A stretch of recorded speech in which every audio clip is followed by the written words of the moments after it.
गोवा का मौसम यूं तो सुहावना रहता है, लेकिन इन दिनों चुनावी गर्मी बढ़ती जा रही है। बात करते हैं गोवा के मुख्यमंत्री प्रमोद सावंत जी से। डॉक्टर साहब, नमस्ते। किस तरह की तैयारी चल रही है? क्योंकि कहा जा रहा है कि इस बार मुकाबला थोड़ा टफ है और बहुकोणीय हो गया है। पहले सीधा मुकाबला होता था बीजेपी कांग्रेस, इस बार बहुकोणीय है। डेफिनेटली चुनावी इस मौसम में तो इस बार मुझे लगता है कि बहुकोणीय हो जाएगा।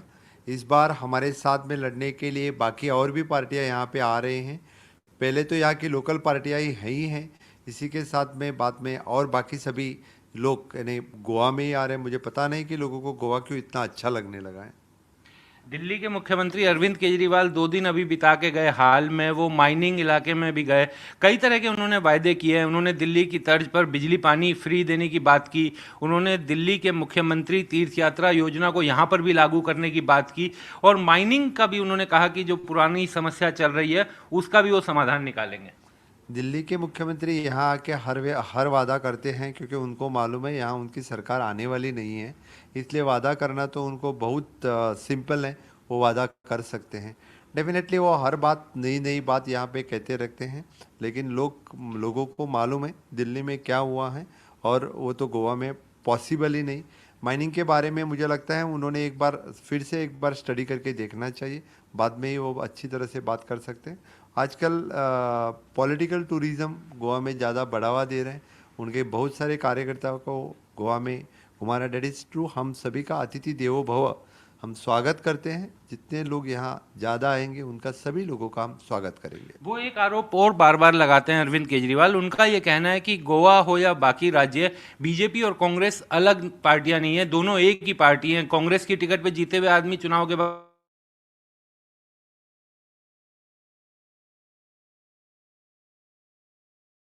बीजेपी में शामिल हो जाते हैं। तो इसलिए आप कांग्रेस को या बीजेपी को वोट मत दीजिए। आप कहते हैं कि कांग्रेस हमारे साथ में है, कांग्रेस कहते हैं कि आप हमारे साथ में हैं। मुझे कभी कभी प्रश्न पड़ रहा है कि कौन हमारे साथ में है। यानी हम सभी लोग बोलते हैं एक दूसरे को they are our B team. So मुझे पूछना पड़ेगा उनको कौन हमारे यहाँ पे बी टीम है। वो एक बार वही तय करके हमसे लड़ाई लड़े। पश्चिम बंगाल की मुख्यमंत्री ममता बनर्जी जी भी आजकल पूरा जोर लगाई हुई हैं। उनका भी गोवा पर काफ़ी ध्यान है और उनका ये कहना है कि बहुत मजबूती से उनकी पार्टी चुनाव लड़ेगी। मैं उनका स्वागत करता हूं, क्योंकि बिल्कुल वो यहाँ पे चुनाव लड़े, बड़ी मजबूती से लड़े।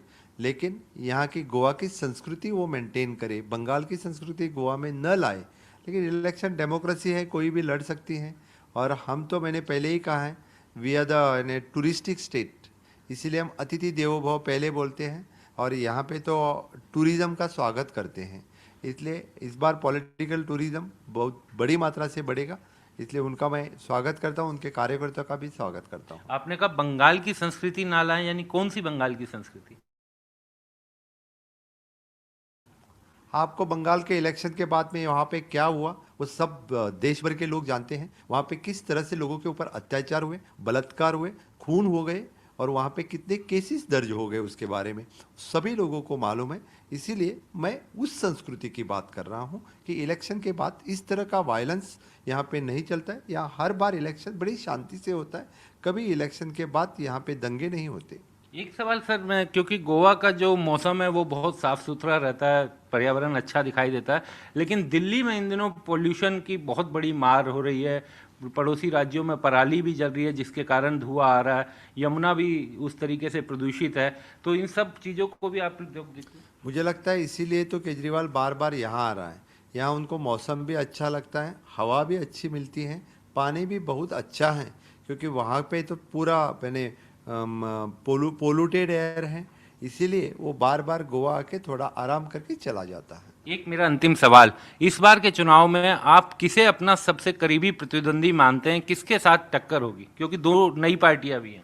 जैसे आपने बताया बहुत सारे लोग आए हैं, तो अब बताना थोड़ा मुश्किल हो गया है। हर एक जगह पे अलग अलग पार्टियां लड़ रही है हमारे से। तो हर कॉन्स्टिट्यूंसी में अलग अलग हो सकती है। नॉर्थ में अलग, साउथ में अलग, कॉन्स्टिट्यूंसी वाइज अलग, ये भी हो सकता है। इसलिए डेट डिपेंड्स अपन हमारी छोटी कॉन्स्टिट्यूंसी होने के वास्ते मैं तो सभी को प्रतिद्वंदी आप मानता हूँ। खुश भी होंगे कि विपक्ष के विरोध के वोट 3-4 जगह बटेंगे तो आपका काम आसान हो जाएगा? ऐसा बिल्कुल नहीं है, क्योंकि हर कॉन्स्टिट्यूंसी के ऊपर डिपेंड रहता है। तो लेट अस सी यहाँ के हम हमारे ऊपर जो हमने काम किया है, यानी 2.5 साल से मैंने 10 साल से हमारी गवर्नमेंट ने, और जैसे हम बोलते हैं कि डबल इंजन की सरकार जो माननीय मोदी जी का सपोर्ट से 2014 से आज तक हम विकास की राजनीति कर रहे हैं। डेफिनेटली डेवलपमेंट के ऊपर हम लोगों से वोट मांग रहे हैं और उसी से हम फिर से एक बार चुन के आएंगे, ये हम डेफिनेटली कह सकते हैं। बहुत बहुत शुक्रिया। कैमरामैन राकेश नेगी के साथ विक्रांत यादव, न्यूज़ 18 इंडिया, गोवा।